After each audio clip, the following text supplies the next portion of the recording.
बहुत समय पहले सीतापुर गांव में मोहन अपने बूढ़े पिता बिरजू के साथ एक छोटी सी झोपड़ी में रहता था। मोहन की मां का कोई बीमारी के कारण कुछ सालों पहले देहांत हो गया था। तब से मोहन अपने पिता के साथ अकेले ही रहता है। मोहन बहुत ही आलसी लड़का था। वह दिन भर बस अपने कमरे में सोया रहता था और कोई काम नहीं करता था। घर का सारा खर्चा उसके पिताजी ही उठाते थे। वह दिन भर दूसरे के खेतों में काम करते थे, लेकिन अब वह भी बूढ़े हो चुके थे। अब वह ज्यादा काम नहीं कर पाते थे। एक दिन मोहन के पिताजी काम करके घर वापस लौटते हैं तो देखते हैं कि मोहन अभी तक सो रहा है।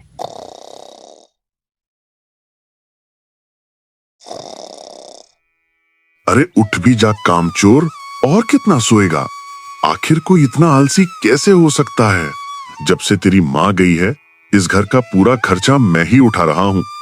इतना बड़ा होके एक बोझ सा दिन भर घर में पड़ा रहता है। चल अब उठ और घर को साफ कर दे कम से कम। अरे पिताजी, आप तो मुझे सुबह सुबह आराम भी नहीं करने देते। अरे मूर्ख, दोपहर के 2 बज रहे हैं और मैं अभी घर पर खाना खाने आया हूँ, और तू कह रहा है कि सुबह हो रही है। पिताजी, क्या आप सच कह रहे हैं? दोपहर के 2 बज गए और आप घर पर खाना खाने आए हैं? मुझे तो समय का पता ही नहीं चला। जरा अपनी आंखें खोल और बाहर झांक कर देख। पूरा गांव जानता है कि तू कितना बड़ा आलसी है।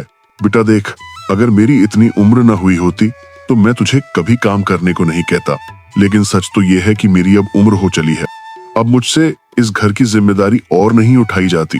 मैं काम करके आता हूँ तो बहुत थक जाता हूँ, और कई दिनों से मेरे शरीर में बहुत कमजोरी भी है। क्या पिताजी, आप सीधे क्यों नहीं कहते कि आप मुझसे तंग आ गए हैं? ऐसी बात नहीं है बेटा। मैं चाहता हूँ तू एक बहुत मेहनती आदमी बन जाए, ताकि गांव के सारे लोग तेरी इज्जत करें। ठीक है पिताजी, मैं आज ही कोई ना कोई काम ढूंढता हूँ। चल अब जल्दी से खाना खा ले। इतना कहकर मोहन घर से बाहर निकल जाता है। तभी रास्ते में एक गांव वाला दिखता है।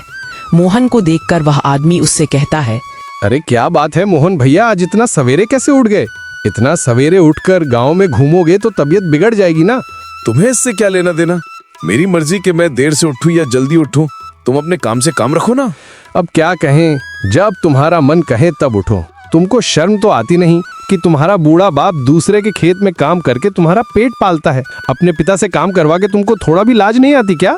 ये सारी बातें सुनकर मोहन को बहुत गुस्सा आता है और वह उसकी बातें अनसुना करके वहां से चला जाता है। वह जंगल में जाकर एक पेड़ के नीचे बैठ गया। पता नहीं ये गांव वाले अपने आप को क्या समझते हैं। जरा सा दिन भर काम क्या कर लेते हैं। मेरा तो मजाक उड़ाने में कोई कसर ही नहीं छोड़ते। लेकिन मैं भी एक ना एक दिन इन्हें बहुत बड़ा काम करके दिखाऊंगा। फिर देखता हूँ कौन मुझे क्या बोलता है। अभी तो मुझे बहुत थकान हो रही है। मैं एक काम करता हूँ, थोड़ी देर यहीं पेड़ की छांव में सो लेता हूँ। इतना बोलकर मोहन वहीं सो जाता है। तभी वहां से दूसरे गांव का पंडित गुजर रहा था। क्या मूर्ख इंसान है, काम करने के बजाय यहाँ आराम से सो रहा है। तुझे कोई काम नहीं है क्या? पंडित की बात सुनकर मोहन की आंख खुल जाती है और वह उठकर बोलता है, अरे पंडित जी, दिक्कत क्या है आपको? आप मुझे शांति से सोने क्यों नहीं दे रहे? मैं काफी दिनों से देख रहा हूँ तुम रोज यहाँ आकर सो जाते हो। अभी भी वक्त है, सुधर जाओ। मुसीबत तुम्हारे सर पर मंडरा रही है। कैसी मुसीबत है पंडित जी? आप यहाँ से जाओ ना, मुझे शांति से सोने दो। मैंने तुम्हारे जितना आलसी आदमी अपने जीवन में कभी नहीं देखा। कोई ना कोई काम ढूंढने के बजाय तुम रोज यहाँ आकर सो जाते हो। अरे नहीं नहीं, ये क्या कह रहे हैं आप? मैं गांव में काम ढूंढने ही निकला था, लेकिन गांव के एक आदमी ने मेरा दिमाग खराब कर दिया, इसलिए बस यहाँ बैठकर थोड़ा आराम कर रहा था। अरे आलसी आदमी, ये क्यों नहीं कहता कि काम ढूंढने से निकला था, लेकिन मन नहीं किया तो यहाँ पेड़ के नीचे आकर बैठा है। लेकिन तुझसे बात करके मैं अपना समय क्यों बर्बाद कर रहा हूँ? मुझे और भी जरूरी काम है। इतना कहकर पंडित जी वहां से चले जाते हैं। वह एक बहुत विद्वान पंडित थे, लेकिन मोहन पर उनकी बातों का कोई असर नहीं होता और वो फिर से सो जाता है।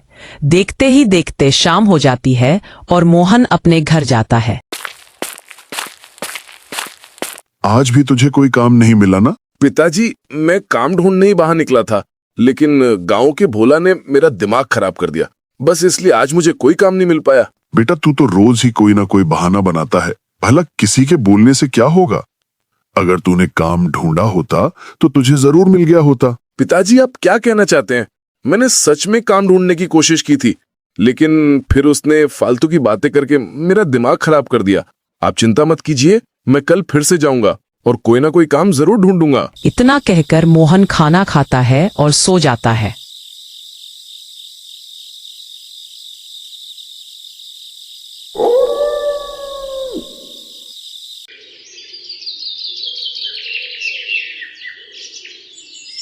अगले दिन सुबह खाना खाकर मोहन काम की तलाश में निकल जाता है और हमेशा की तरह जंगल में जाकर उसके पेड़ के नीचे सो गया। उसके पिता ने समझा समझाकर थक चुके थे। अब धीरे धीरे उनकी तबीयत भी खराब होने लगी थी।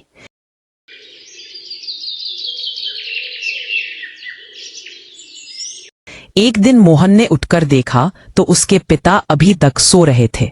अरे पिताजी, आप अभी तक सो रहे हैं? आप हमेशा मुझे कहते हैं कि जल्दी उठो, और आज आप खुद ही इतनी देर तक सो रहे हैं। आज तो आपने खाना भी नहीं बनाया है। भला मैं खाली पेट काम ढूंढूंगा कैसे? पिताजी उठिए, आप मेरी बात सुन रहे हैं क्या? अरे मोहन बेटा, आज मेरी तबीयत थोड़ी ज्यादा खराब है। तुम एक काम करो, बाहर में कुछ खा पी लेना, क्योंकि बेटा मेरे अंदर तो इतनी ताकत नहीं बची कि मैं आज खाना बना सकूं। पिताजी, आप ऐसा क्यों बोल रहे हैं? आपकी तबीयत ज्यादा खराब है क्या? इतना कहकर मोहन ने अपने पिता के सर पर हाथ फेरा तो पाया कि उनका शरीर बुखार से तप रहा था। पिताजी, आपको बहुत ज्यादा बुखार है। आपका पूरा शरीर जैसे तप रहा हो। नहीं बेटा, बस मुझे हल्का सा बुखार है। 1-2 दिन में ठीक हो जाऊंगा, तो मेरी चिंता मत कर। नहीं पिताजी, आपको ज्यादा बुखार है। आप मेरे साथ अभी डॉक्टर के पास चलिए। मोहन तुरंत अपने पिता को गांव के ही एक डॉक्टर के पास लेकर जाता है। डॉक्टर बिरज्जू का अच्छे से जांच करके मोहन से कहता है, मोहन, तुम्हारे पिताजी की तबीयत बहुत ज़्यादा खराब है।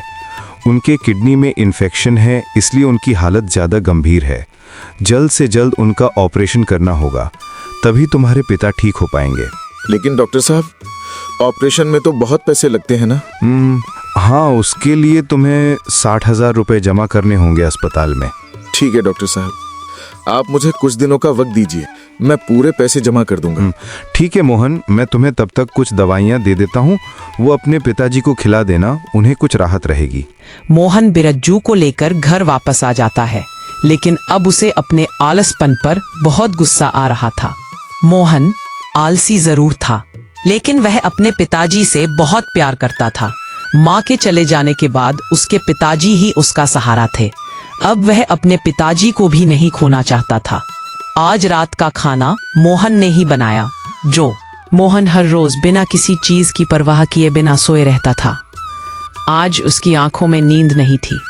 ये सब मेरी लापरवाही की वजह से हो रहा है। माँ के जाने के बाद काश मैं पिताजी के कंधों पर इतना ज्यादा बोझ ना दिया होता। आज उनकी ये हालत मेरी वजह से ही है। लेकिन अब मैं क्या करूं? कहां से लाऊं इतने सारे पैसे? अगर पिताजी का ऑपरेशन नहीं हुआ तो माँ की तरह वो भी मुझे छोड़कर चले जाएंगे। नहीं नहीं, मैं ऐसा नहीं होने दूंगा। कुछ ना कुछ करके मुझे जल्दी से पूरे पैसे जमा करने ही होंगे। उसे उसके पिताजी की चिंता खाई जा रही थी।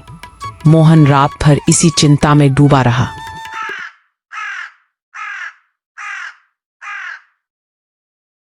सुबह होते ही वह गांव के मुखिया के घर गया। क्या बात है मोहन, तू आज इतनी सुबह सुबह यहाँ कैसे? इतनी सुबह तेरी नींद कैसे खुल गई? मुखिया जी, मुझे आपकी मदद की जरूरत है। मेरे पिताजी की तबीयत बहुत खराब है, इसलिए मुझे कुछ पैसों की जरूरत है। अच्छा अच्छा, तो तू यहाँ सुबह सुबह मुझे पैसे मांगने आया है? मुखिया जी, डॉक्टर ने कहा है कि अगर ऑपरेशन नहीं हुआ तो उनकी जान को भी खतरा है। आप मुझे कुछ पैसे उधार दे दीजिए, मैं दिन रात काम करके आपके सारे पैसे चुका दूंगा। मेहनत, और वो भी तू? जा, किसको पागल बना रहा है? ये तो एक ना एक दिन होना ही था। बेचारा बिरजू तो जैसे भैंस को इतने दिन से पाल रहा था, घर में बैठकर खिला रहा था। बुढ़ापे में इतना काम करेगा तो बीमारी तो होगी ना। मुखिया ने मोहन को पैसे देने से साफ मना कर दिया। तब मोहन गांव के एक सेठ के पास जाता है। वह सेठ गांव का सबसे अमीर आदमी था। उसके पास बहुत सारी जमीन थी। गांव का हर व्यक्ति मोहन की आदतों से परिचित था। मोहन को देखते ही सेठ मोहनलाल बोला, अरे वाह भाई मोहन, आज तू इतनी जल्दी यहाँ कैसे?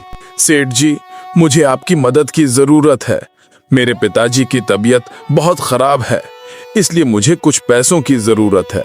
सेठ जी, डॉक्टर ने कहा है कि अगर ऑपरेशन नहीं हुआ तो उनकी जान को भी खतरा है। आप मुझे कुछ पैसे उधार दे दीजिए, मैं दिन रात काम करके आपके सारे पैसे चुका दूंगा। कृपया मेरी मदद कर दीजिए। इसके बदले चाहे आप अपने खेतों में मुझे जितने साल भी काम करवा लेना, मैं करने को तैयार हूँ। अरे तुझे सुबह सुबह पागल बनाने को नहीं मिला था क्या? तुम्हें ये पूरा गांव जानता है। रोज अपने पिताजी से बोलकर निकलता है कि काम ढूंढने जा रहा हूँ और दिन भर जंगल में सोया रहता है। तू खाकर अपनी थाली तो धो नहीं सकता, खेतों में क्या खा काम करेगा? सेठ की बातें सुनकर मोहन को अपनी आदतों पर बहुत पछतावा होता है और वह निराश मन से वहां से चला जाता है। आज भी मोहन उस पेड़ के नीचे जाकर बैठा था, लेकिन आज उसके चेहरे पर उदासी थी, आंखों में पछतावे के आंसू थे। हे भगवान, मुझे माफ कर दीजिए। मुझे इतना आलस नहीं करना चाहिए था। आज मुझे मेरी गलती का एहसास हो चुका है। मेरे आलसपन की वजह से आज मुझे गांव में कोई भी काम देने को तैयार नहीं है और पिताजी की तबीयत इतनी ज्यादा खराब है। लेकिन अब मैं क्या करूं? हे भगवान, मेरी मदद कीजिए। पिताजी सही कहते थे, अपनी इसी आलसपन की वजह से मैं बहुत बड़ी मुसीबत में फंस जाऊंगा। मुझे कोई रास्ता तो दिखाइए भगवान। तभी वह पंडित उस दिन फिर से उसी रास्ते से जा रहा था जिसने उस दिन मोहन को फटकार लगाई थी। उसने मोहन को रोते हुए देखा तो वहीं रुक गया और उससे बोला, मैंने तुझे कहा था ना, तुम्हारे सर पर बहुत बड़ी मुसीबत मंडरा रही है और तूने मेरी बात को मजाक समझ लिया था। आपने बिल्कुल सही कहा था महाराज, मुझे माफ कर दीजिए। मैं सच में बहुत बड़ी मुसीबत में फंस गया हूँ। मेरे पिताजी की तबीयत बहुत खराब है और गांव में हर किसी ने मेरी मदद करने से इनकार कर दिया है। देख मेरे बच्चे, इस दुनिया में कोई किसी की मदद नहीं करता और तेरी मदद किसी ने इसलिए नहीं की क्योंकि तू बहुत बड़ा आलसी है। उनको इस बात का डर है कि उनके पैसे डूब जाएंगे। अगर आज तू काम कर रहा होता तो तुझे किसी के आगे हाथ नहीं फैलाना पड़ता। आपने बिल्कुल सही कहा, लेकिन आज मुझे मेरी गलती पर बहुत पछतावा हो रहा है। मैं पिताजी को खोना नहीं चाहता। उन्होंने कभी मुझे माँ की कमी महसूस नहीं होने दी। ब्राह्मण ने देखा कि मोहन को सच में अपनी गलती पर पछतावा हो रहा था और वह अपनी गलती सुधारना चाहता था। इसलिए ब्राह्मण ने एक छोटी सी पोटली निकाली और मोहन को देते हुए कहा, मोहन, इस पोटली में जादुई भस्म है। इस भस्म को तुम हमेशा अपने पास रखना। इससे तुम्हारा सारा आलसपन दूर हो जाएगा और तुम्हारे अंदर इतनी ताकत आ जाएगी कि तुम जानवरों की तरह दिन रात काम करके अपने पिता के इलाज के लिए बहुत जल्दी पैसे जोड़ लोगे। महाराज, क्या ऐसा सच में मुमकिन है? आपने मेरी इतनी मदद की है तो कृपया मुझे इतना बता दीजिए कि मैं कौन सा काम करूं जिससे मैं पैसे जोड़ पाऊं, क्योंकि इस गांव में तो मुझे कोई भी काम देने वाला नहीं है। वो सब तुम इस भस्म पर छोड़ दो, इसे अपने पास रखना। तुम्हें रास्ता खुद ब खुद मिलता जाएगा। जैसे कि अभी तुम यहाँ जंगल में हो तो तुम्हें ढेर सारी लकड़ियाँ मिल जाएंगी और उन्हें बाजार में बेचकर कुछ पैसे तो मिल ही जाएंगे। और यहाँ से कुछ दूर जाने पर बहुत सारे फलों के पेड़ मिलेंगे। उन फलों को तोड़कर भी तुम बाजार में बेच सकते हो।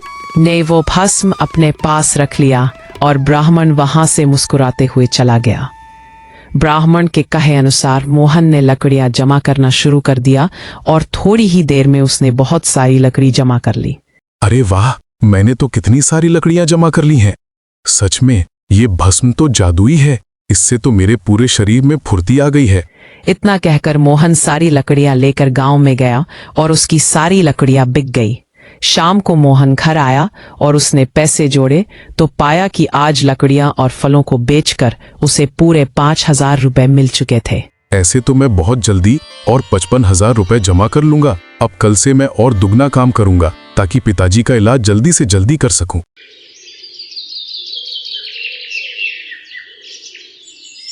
अगले दिन सुबह होते मोहन जंगल से लकड़ियां लेकर गांव में आ गया। इस तरह से मोहन को दिन रात काम करते देख गांव वाले हैरान थे। अरे भैया भोला, ये आजकल मोहन तो दिन रात बस काम में लगा रहता है। सवेरे से शाम खेत में काम करता है और रात में भी। इसको पता नहीं कैसे दिखता है। कुछ बात जरूर है, कहीं ये किसी के प्यार में तो नहीं पड़ गया, वो एक फिक्र है इसको। अरे नहीं भैया, ये सब सिर्फ दिखावा है। कुछ दिन पहले 2 बात क्या कह दी, लगता है उसी वजह से भौंकला गया है।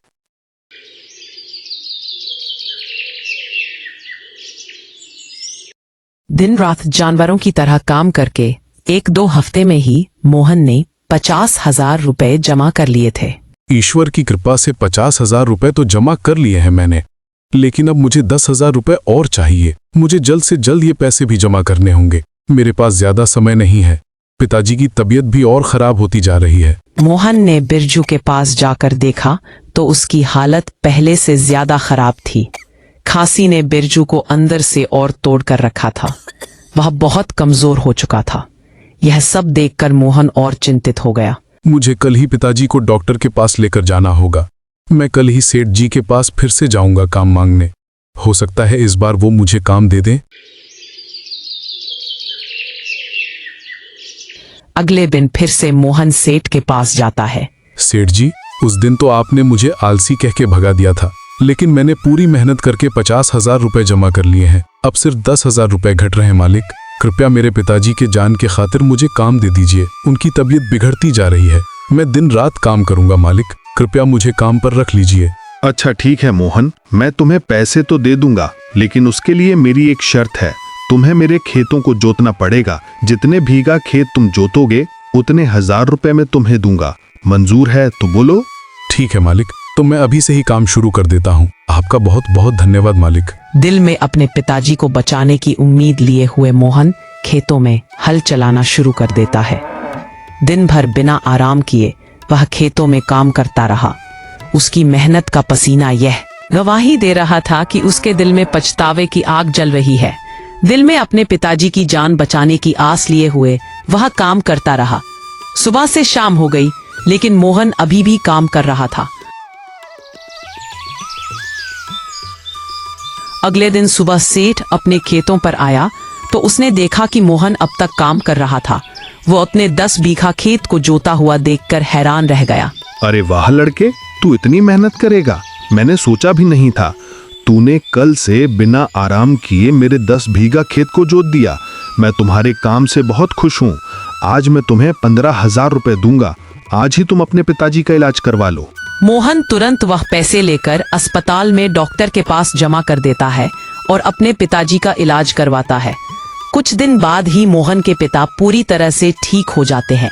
बेटा, आज मुझे बहुत गर्व हो रहा है तुझ पर। आज तेरी वजह से मेरी जान बच पाई है। आज तूने मुझे नई जिंदगी दी है। पिताजी, आप ये कैसी बात कर रहे हैं? माँ के जाने के बाद आपने ही तो मुझे पाला है। बिरजू के ठीक हो जाने के बाद भी मोहन ने अपना काम नहीं छोड़ा। एक दिन मोहन हमेशा की तरह जंगल में लकड़ी काट रहा था। तभी उसे पीछे से एक आवाज सुनाई देती है। कैसे हो मोहन? मोहन ने पीछे मुड़कर देखा तो वहाँ वही ब्राह्मण खड़े थे। उन्हें देखकर मोहन बहुत खुश हुआ। अरे महाराज, आप यहाँ। आपका बहुत बहुत धन्यवाद। आपके उस भस्म की वजह से मुझे नई जिंदगी मिली। मेरे पिताजी का भी अच्छे से इलाज हो गया। अब वो बिल्कुल ठीक है। आपकी वजह से आज मेरे घर में किसी चीज की कमी नहीं है। आपका ये आभार मैं जीवन भर नहीं भूलूंगा। आपका बहुत बहुत धन्यवाद। ब्राह्मण मुस्कुराए और मोहन से कहा, अरे बेटा मोहन, मैंने तो कुछ भी नहीं किया है। यहाँ तक कि वो भस्म भी जादुई नहीं थी। मैंने तो बस तुम्हारा आत्मविश्वास जगाने के लिए कहा था कि वो भस्म जादुई है, ताकि तुम इसी के सहारे काम कर सको। ताकत इस भस्म के अंदर नहीं, बल्कि असली ताकत तो तुम्हारे अंदर है। मैं तो बस तुम्हारे अंदर सोए हुए मेहनती इंसान को जगाना चाहता था, इसलिए मैंने ऐसा किया। वो भस्म तो बस राख थी बेटा। जादू तो तेरे अंदर था, जिस पर तूने कभी विश्वास ही नहीं किया। क्या आप सच बोल रहे हैं पंडित जी? इसका मतलब वो कोई जादुई भस्म नहीं था? मोहन की आंखों में चमक थी पर होठों पर मुस्कान। उसे अब समझ आ गया था कि सच्चा चमत्कार किसी चीज में नहीं, बल्कि इंसान की लगन और आत्मविश्वास में होता है।